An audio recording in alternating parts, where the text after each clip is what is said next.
शहर के आखिर में एक पुराना कारखाना था, बहुत बड़ा, बिल्कुल शांत। सब भूल चुके थे उसे। एक समय था जब यहां बहुत काम होता था, मजदूर भरे रहते थे और मशीनें शोर मचाती रहती थी। और अब ये बस एक खाली ढांचा था। खिड़कियां टूटी हुई थीं, जैसे खाली आंखें दुनिया को देख रही हों। दीवारों से रंग उतर गया था, जिससे नीचे की ईंटें दिखाई दे रही थीं। हवा में सड़न की बदबू और भूली हुई यादों का बोझ था। ये कारखाना समय के साथ कैसे सब कुछ बदल जाता है, इसका सबूत था। ये उस काम धंधे की कब्रगाह थी जहां उसके अतीत के भूत रहते थे। कई सालों तक ये पुराना कारखाना शहर के लोगों के लिए डर और कौतूहल दोनों का कारण बना रहा। इसकी टूटी हुई दीवारों के पीछे होने वाली अजीबोगरीब घटनाओं के बारे में अफवाहें फैली हुई थीं।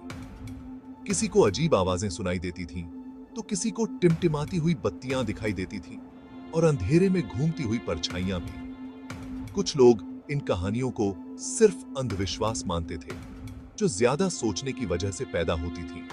लेकिन दूसरे, खासकर वे लोग जिन्होंने कारखाने को उसके अच्छे समय में देखा था, उन्हें सच्चाई पता थी। उन्होंने बहुत कुछ देखा था, बहुत कुछ सुना था, इसलिए वे इस डरावनी सच्चाई को नजरअंदाज नहीं कर सकते थे। वे कहते थे कि इस कारखाने में राज छुपे हैं, ऐसे काले राज जिन्हें दबाया नहीं जा सकता। कारखाने के मालिक के बेटे की दर्दनाक मौत के बाद उसके बारे में अफवाहें और तेज हो गई। वो एक जवान लड़का था जिसके आगे बहुत अच्छा भविष्य था, लेकिन एक रात देर तक काम करते हुए एक अजीब दुर्घटना में उसकी मौत हो गई। कुछ लोग कहते हैं कि मशीन में खराबी की वजह से ऐसा हुआ, तो कुछ लोग उस चीख के बारे में बताते हैं जो खाली कारखाने में गूंजी थी। इस हादसे ने पूरे शहर को हिलाकर रख दिया। वो कारखाना जो पहले से ही बर्बादी की निशानी था, अब बदकिस्मती का प्रतीक बन गया। मजदूरों ने अंदर पैर रखने से ही मना कर दिया। उनका कहना था कि वहां की हवा में गम और किसी अनदेखी चीज की मौजूदगी है। मालिक, जो दुखी था और खुद को दोषी मानता था, उसने हमेशा के लिए कारखाने के दरवाजे बंद कर दिए।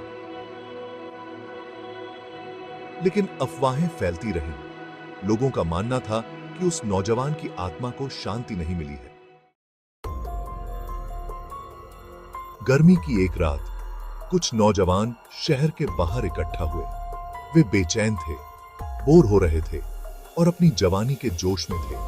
उनमें से एक ने दूसरों के उकसाने पर उस पुराने कारखाने में जाने की हिम्मत दिखाई। ये एक लापरवाही भरा काम था जो उनकी जवानी के घमंड और अपनी बहादुरी साबित करने की चाहत से पैदा हुआ था। वे कहानियों को जानते थे, लेकिन उन्हें सिर्फ कहानियां मानते थे। एक पुराने खाली पड़े भवन में जाने से क्या नुकसान हो सकता है, और इसलिए टॉर्च और बनावटी बहादुरी के सिवा कुछ लिए बिना वे बाड़ में एक छेद से घुस गए और अंधेरे में चले गए। कारखाने के अंदर की हवा में धूल भरी हुई थी और सन्नाटा इतना ज्यादा था कि बहरे को भी सुनाई देता। उन नौजवानों के कदमों की आवाज उस बड़े खाली जगह में गूंज रही थी। उनकी आवाजें उस सन्नाटे में अजीब तरह से तेज लग रही थीं। जैसे जैसे वे कारखाने के अंदर जाते गए, उन्हें बेचैनी होने लगी। उन्हें लगा कि परछाइयां उन पर हावी हो रही हैं और हवा ठंडी होती जा रही है। वे कारखाने की उस जगह पर पहुंचे जहां मालिक के बेटे की मौत हुई थी। मशीनें चुपचाप और स्थिर खड़ी थीं। उन पर धूल की मोटी परत जमी हुई थी और तभी उनकी टॉर्च की टिमटिमाती हुई रोशनी में उन्होंने उसे देखा। एक धुंधली आकृति, पारदर्शी और अस्पष्ट, उस जगह के पास मंडरा रही थी जहां उस नौजवान की मौत हुई थी। यह बस एक पल के लिए हुआ था, लेकिन उनकी रियराज की हड्डी को कंपाने और उनके अंदर एक अजीब डर पैदा करने के लिए काफी था। वे नौजवान, जिनका सारा हौसला पस्त हो चुका था, डर के मारे कारखाने से भागे। वे रात में ठोकरें खाते हुए बाहर आए, हाँफ रहे थे उनकी आंखें डर से बड़ी हो गई थीं।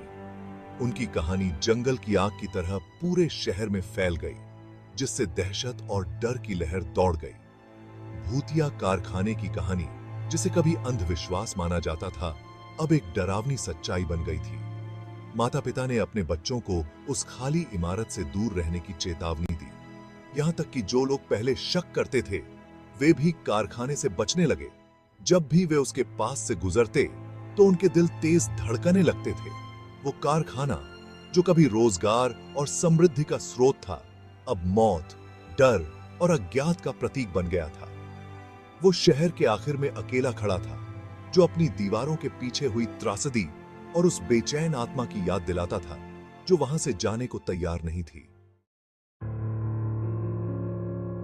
साल बीतते गए और भूतिया कारखाने की कहानी शहर के लोकगीतों का हिस्सा बन गई। कुछ लोगों ने इसे एक मनगढ़ंत कहानी माना, बच्चों को नियंत्रण में रखने के लिए बनाई गई एक डरावनी कहानी। लेकिन दूसरे, जिन्होंने उन नौजवानों की आंखों में डर देखा था, जिन्होंने कारखाने में जाने की हिम्मत की थी, वे सच्चाई जानते थे। कारखाना वैसे ही खाली पड़ा रहा, अपने राज की हिफाजत करने वाला एक खामोश पहरेदार। मशीनों पर जंग लग गया, दीवारें टूट गईं और खिड़कियां खाली आंखों की तरह दुनिया को देखती रहीं। लेकिन कहानी बनी रही, डर की अटूट शक्ति और साये में छिपे रहस्यों का प्रमाण। उस साये की असली प्रकृति एक रहस्य बनी रही, जिसके बारे में लोग तरह तरह की अटकलें लगाते रहे और बहस करते रहे। क्या वो मालिक के बेटे की बेचैन आत्मा थी, जो शांति की तलाश में थी, या फिर वो कुछ और था, कुछ ज्यादा भयानक और दुष्ट? कुछ लोगों ने फुसफुसाते हुए कहा कि कारखाने में एक अजीब सी नकारात्मक ऊर्जा है, जो उस त्रासदी की एक बची हुई गूंज है, जो उसकी दीवारों के भीतर हुई थी। दूसरों का मानना था कि कारखाना एक पोर्टल है, एक ऐसी जगह जहां जीवित और मृत लोगों के बीच का पर्दा आसानी से फाड़ा जा सकता है। इन वर्षों में खुद को असाधारण शक्तियों का अन्वेषक कहने वाले और रोमांच की तलाश में निकले लोग कारखाने में गए, इस उम्मीद में कि वे अलौकिक ताकतों का सबूत हासिल कर सकें या बस खुद उस डर को महसूस कर सकें। लेकिन कारखाने ने अपने राजों को अच्छी तरह से छुपा कर रखा। किसी को आसानी से जवाब नहीं मिला। भूतिया कारखाने का रहस्य अनसुलझा ही रहा। यह याद दिलाता रहा कि इस दुनिया में कुछ चीजें ऐसी हैं जिनकी व्याख्या नहीं की जा सकती। वह पुराना कारखाना अज्ञात का प्रतीक बना रहा। यह याद दिलाता रहा कि दुनिया में ऐसी ताकतें काम कर रही हैं जिन्हें हम शायद कभी पूरी तरह से समझ नहीं पाएंगे।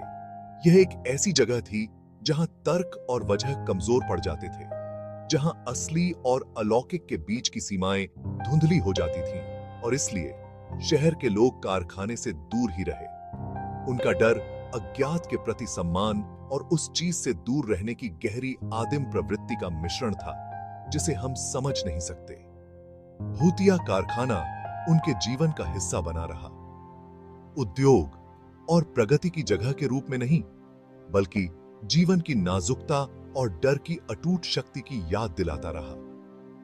कारखाने की कहानी एक शिक्षाप्रद कहानी के रूप में काम करती रही। यह याद दिलाती रही कि कुछ रहस्यों को अनसुलझा ही रहने देना बेहतर होता है। वह पुराना कारखाना वैसे ही खड़ा रहा, एक बीते युग का ढहता हुआ स्मारक। उसकी खिड़कियां खाली आंखों की तरह शहर पर नजर रखे हुए प्रतीत होती थीं, जो उसके राजों की याद दिलाती रहती थीं। कहानियां पीढ़ी दर पीढ़ी आगे बढ़ती रहीं, जिससे यह सुनिश्चित हो गया कि भूतिया कारखाने की कहानी जीवित रहेगी। कारखाने की विरासत उद्योग या प्रगति की नहीं, बल्कि डर और अज्ञात की थी। यह मानवीय कल्पना की शक्ति का प्रमाण था, जो डरावनी कहानियों को जन्म देती है और अलौकिक के प्रति स्थायी आकर्षण को दर्शाती है। और इसलिए वह पुराना कारखाना शहर के किनारे एक खामोश पहरेदार बना रहा। उसके राजदहेके उसकी ढहती दीवारों के भीतर बंद थे, जो हमारी दुनिया के सायों में छिपे रहस्यों की